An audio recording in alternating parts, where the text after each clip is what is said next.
guys, welcome. One sec, let me just get everything out of my pockets. It's a really nice sunset tonight, not that you can see. And I want to catch it, so I think we should catch it together. We haven't got enough time to waste. Look how nice it is. Stop.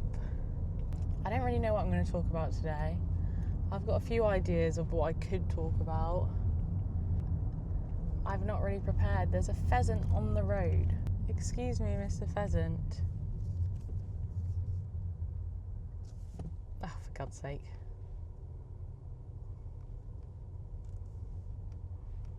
Thank you. I used to always make that "my name is Jeff" joke, but about my name being Jess. So I'd be like, "my name is Jess." And I thought that slapped really hard. Beautiful sunset today. The weather has been pretty beautiful this week. And I thought we could make our way to this lovely little spot that we call, I don't know what we call it. The spot where I film my YouTube videos for some reason. I just got so confused because someone is playing Green Light by Lorde, and I thought that is definitely me playing that. Because, like, who else would be playing Green Light by Lorde? But apparently someone over there. Because if you, like, have a little peek, there's some other cars, like, having a look on the view.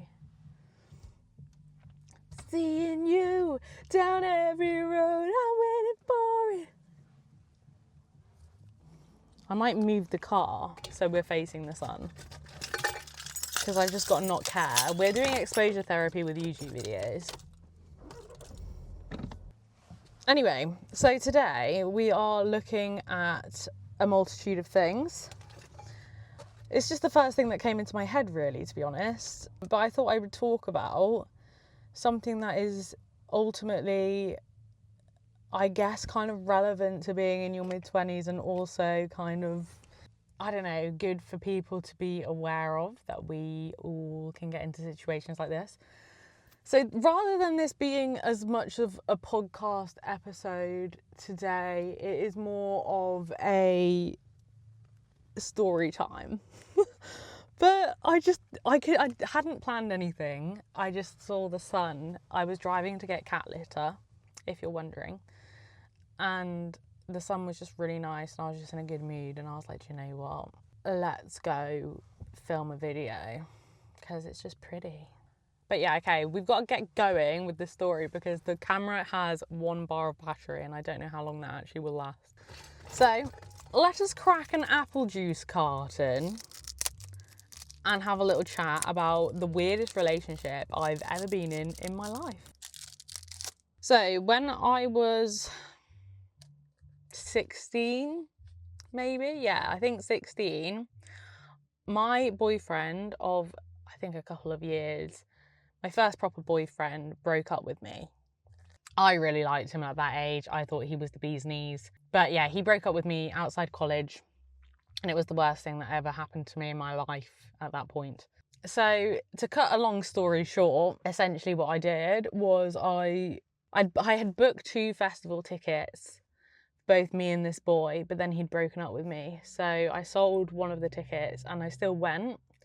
But when I got to the festival, my friends and his friends had all integrated in college. So once we got to the festival, he was there and I was there, but he was with another girl. And I was like very offended at that, even though I do think it had been quite a few months by that point. But, you know, first love does things to you. Basically, I decided to get really drunk, you know, as you do in a field at 16, going to your first, I think it was one of my first festivals, yeah. And I got really drunk and I met this guy. Now, to me and my 16-year-old self, he looked really interesting. He had a big bright coat on and he was really chatty. And I was like, do you know what? I love a chatty guy. I love a chat. And I ended up chatting to him all weekend and he seemed really nice. The only thing that turned out happening was the fact that he was actually on drugs that whole time, but I didn't know. But I wasn't on drugs that weekend anyway. So I was just thinking he was being really chatty and really nice, but he was actually on ecstasy. But obviously my perception of him had been a little skewed just because I thought he was a very different person than he turned out to be. I do just want to show you this sun real quick. How beautiful. I mean, you can't really see it. I don't know why I keep trying to show you, because it's just not picking it up. And I'm wasting valuable story time. Okay, so time goes on. I stay with this boy. He seems interesting. He's not from where I'm from, so I'm like, do you know what? Why not, like, hang out with him for a bit? And one thing led to another, but this relationship turned very weird very fast. But because I was so young, I didn't really understand what was weird about it. To make a really, really long story short, because I stayed with this boy for like a few years, and there is not enough time today or any day to explain the whole breadth of this story. I ended up going and living at his house with his parents. His mom was low-key an alcoholic, kind of high-key an alcoholic, but it is what it is. She used to get into his bed, and that was pretty weird. I remember thinking that was pretty weird, but at the time I was like, yeah, it's amazing because we could just drink with her. We did a lot of that. We did a lot of like smoking, a lot of, you know, and that was great fun. I made some of my best friends through him, to be fair, so we'll give credit where credit is due. I still have really great friends from this person, and we'll call this person Frank.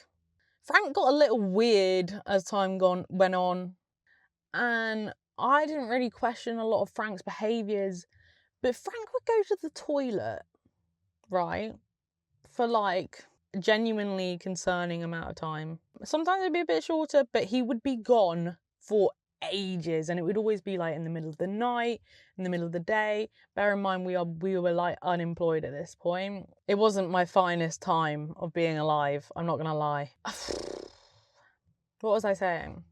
Yeah, the toilet thing.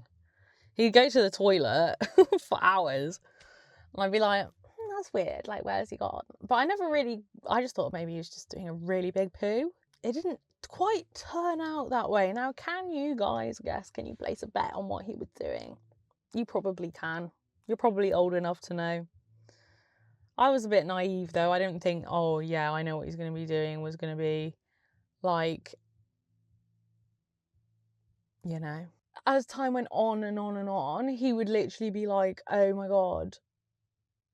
I would find really strange material that he would consume, and it wouldn't be like, you know, your normal kind of stuff. And I can't really divulge what it was on here. I don't really want to. It wasn't like your usual stuff for a 16-year-old to consume, do you know what I mean? And he also got into like this really weird like idea of what he wanted out of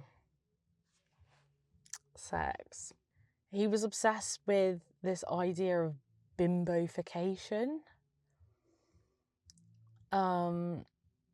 Yeah, I mean, that's all I'm going to say of that. Just if you have any interest in what I'm saying, go Google that, because that was fucked up. And he subjected me to a lot of weird brainwashing exercises.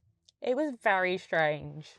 So yeah, there was a lot of strange behaviour in that area, and that was, you know, I kind of accepted that for that's who he was, that's what he kind of enjoyed, so like, why take that away from him? I also thought like maybe I'm just really like innocent and naive, and maybe everyone's like this, I don't know. As time moved on, he got a little crazier and crazier. I'm really trying to nutshell this story and not go too into detail, because I don't really need to. I don't want him to be, I mean, he doesn't have me on any social media, and I don't have him, and I like it that way. I'd never want to see or speak to him or hear from him or hear about him again, because he was, at that age, maybe he's really different now, but at that age he was absolutely insane. I don't know how much of this story I should share, really. Do I like this story? I mean, yeah, why not? If you are a young woman or a young girl and you're new to that kind of thing and you're getting subject to that kind of idea of sex, then just keep your guard up. Like, honestly, you don't have to do anything. And I know that sounds really like cliche and like bog standard, but you are as attractive doing what you want as, like, you don't have to sell yourself more to a boy to make yourself more attractive. Like, they're attracted to you anyway, and they're not that hard to please in that area, trust me. If I could go back to myself and say something, it would be that I shouldn't just like partake in something that I'm not comfortable with because of that being someone's preference, because I do think it was really damaging ultimately. But yeah, there was that. And then as time went on, basically he would block me, which I found this really confusing. And this is kind of another message, sending lots of messages out in this video, but another message to anyone out there. If you ever experience this, dump them. Do not waste your time with someone who treats you like this. This is crazy. I put up with it for so long, but basically what he'd do was he'd have like a mental breakdown and he'd block me on everything, and he'd say that he was going to like, and I'd be really worried. And he did this multiple times. We didn't live like in the same town or the same county of England, so it was really stressful when he would say this. I would be very worried. But yeah, basically I'd be super worried that he was gonna do something bad. I really want to show you the sun. 1 second. I'm sure you've got to be able to see this. I'm not loving all these cars pulling in, can't lie. But yeah, basically what would happen would be he would just block me on everything, and I would be like, it would be out of nowhere. We were very argumentative as a couple, like at that age, because we were that age, and you know, you do argue with people more. Why is this person doing that? Why do men have to ruin everything? No offense if you're a man, but why do you do that? Like, you're ruining the vibes up here. You're literally ruining the vibes. Stop it. All in all, basically, the relationship ended up disintegrating because this boy blocked me for 2 weeks. And I sat like calling him, spamming him every day, but he'd like blocked me on everything, so he wasn't getting it anyway. And he'd threatened to, and basically my mum had to end up messaging his stepdad because that was the only way I could get in contact and check that he was alive. And then the stepdad, I nearly said his name then, the stepdad ended up being like, oh yeah, he's absolutely fine. And I was like, not that I wanted him to be, but like, do you know what I mean? Like, you can't just fucking block me for 2 weeks and then, and yeah, anyway, all that aside, my stepdad basically sat me down and was like, look, Jess, radio silence is a sign. Like, take the radio silence as it is. If he goes on for one more day, this was after like 3 days, I think. He's like, if he does this for one more day, you've got to cut your losses and leave it. And I was like, yeah, okay. I don't know why I listened to him, but I did listen to him out of all people. It's not that I wouldn't listen to him, but like, at that age, I didn't really listen to anyone. I really don't like these men here. It's not very fun for me. I'm gonna hide. But yeah, so I ended up breaking up with him. Not that he received the message, because I was obviously blocked. So I went through the whole like mourning of the relationship series and period. Series, I don't know why I said series. I was at my friend's house and I was like obviously getting really drunk on tequila because that's how you get over a relationship at that age. I think I was about 18, 19 at this point. So I'd been with him for a few years and this had been going on and on. Like, he'd run away and then he'd come back and he'd like literally run out of my house and leave, and like, it was just very, very head fucky. Anyway, I woke up one morning and I saw that my phone had a call coming in from him. And this is when I'm at my friend's house and it's like 2 or 3 weeks later. And he just answers the phone. Oh, why is he stood there? I don't like that at all. He picks up the phone. No, I pick up the phone and I just don't really say anything. I'm like, what do you want? And he just goes, hey, baby. And I was like, what do you even mean? And he was like, what? I was like, you've just like ignored me for like 3 weeks and I thought you weren't here anymore because of like this. Like, it is done. We are over. It is so done. And yeah, basically that was the end of that relationship, and thank God I did that. It was so weird. And the whole thing really... Oh, I forgot one bit of the story actually, which is kind of the funniest bit. Oh, my camera is gonna die. I need to swap. One sec, guys. No. What was I saying? Yeah, all the problems were very like centered around his like...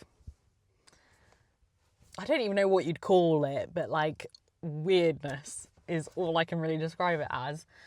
Once we went on holiday, and I'm sure if any of my friends who were there watch this, they'll know what I'm talking about, obviously. But essentially, I went on holiday with him, my friend and her boyfriend, and our gay best friend. And we all rented out a huge villa with a pool, and we just all split up our money to be able to go on a nice hot holiday. Obviously, the boy that I was with, same boy obviously, decided to run off multiple times during the holiday, so we'd all have to go and search for him and break up the holiday by, instead of having a nice time, he'd go missing and we'd have to hunt for him because he'd threatened that threat. Oh my gosh, that person's driving very, very fast. But the big story of this is basically we were all having drinks around the pool. We had a barbecue, we were having a great time. We were all drinking and I realised he'd been gone for hours again.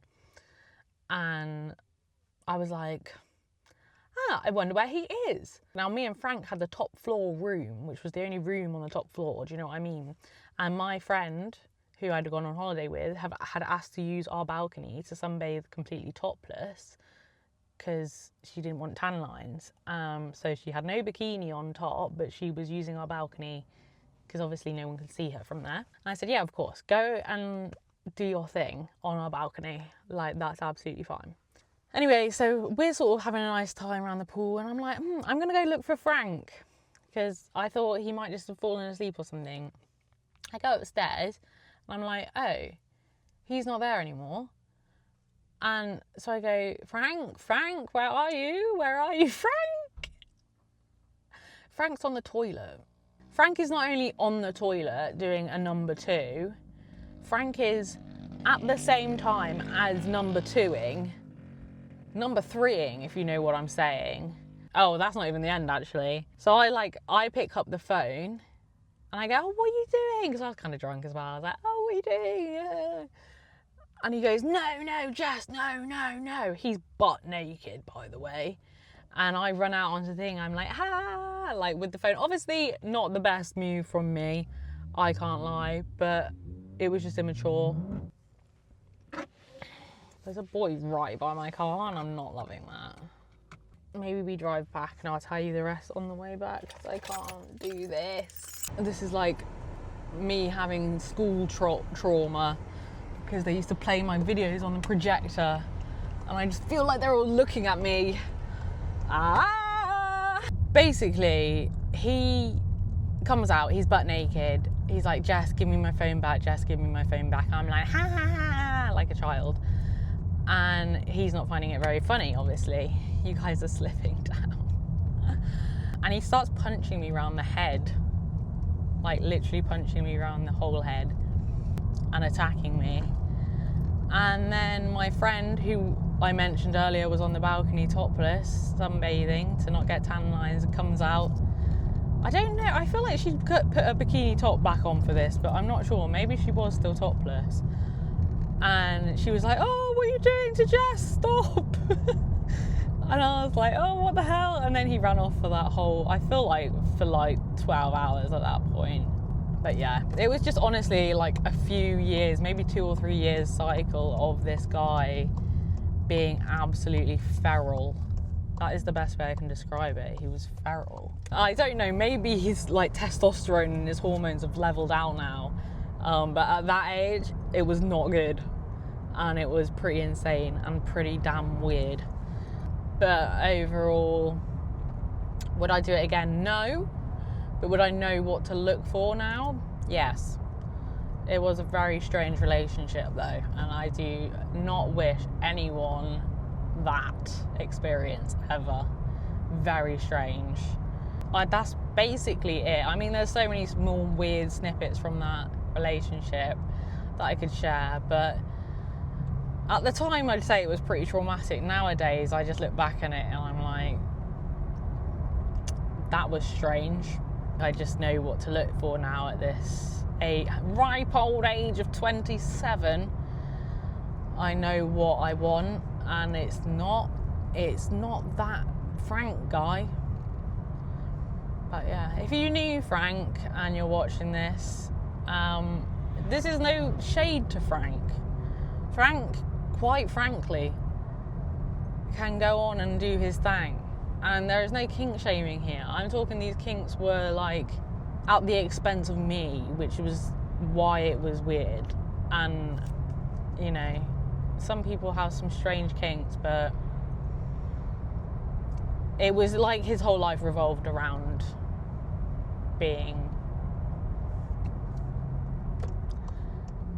obsessed with his ding-a-ling-a-ling-dong.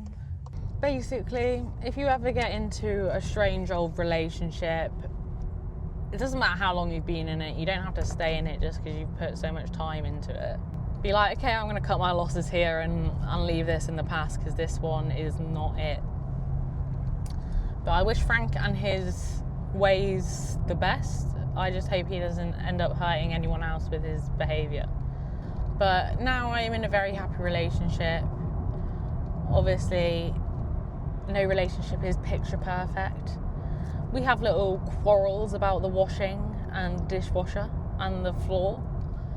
But overall, I'm very happy with my current boyfriend. I think he is like godly, honestly. He's gorgeous. He is stunning. He's so stunning. But yeah, I guess I wouldn't be with him today if I hadn't been through everything I'd been through before. So we've just got to take it as a lesson learned. And yeah, some funny stories really, because a lot of the relationship, I was that age where you're still hanging out with friends a lot. So a lot of my friends saw a lot of that behaviour and were like, what the hell? I've had a lovely evening with you. We had watched the sunset. Not that you could really see it because the camera kind of doesn't do that kind of stuff, but we move. I'm definitely getting better as well, because I literally just sat there at that viewpoint and there was like 10 people there, and there was like a lot of young people there with doing that like revving the engine thing, and I just let myself chat to you. So we are improving, even if the story made no sense whatsoever. That's the story of Balamory. Would you not like to know, or would you like to know? Let me know down in the comments. Okay. All right. I'm actually going to go now, but thank you so much for watching this episode of weird relationships in your young adulthood, because I wasn't 20 yet, but still. Anyway, love you. See you next week. Goodbye.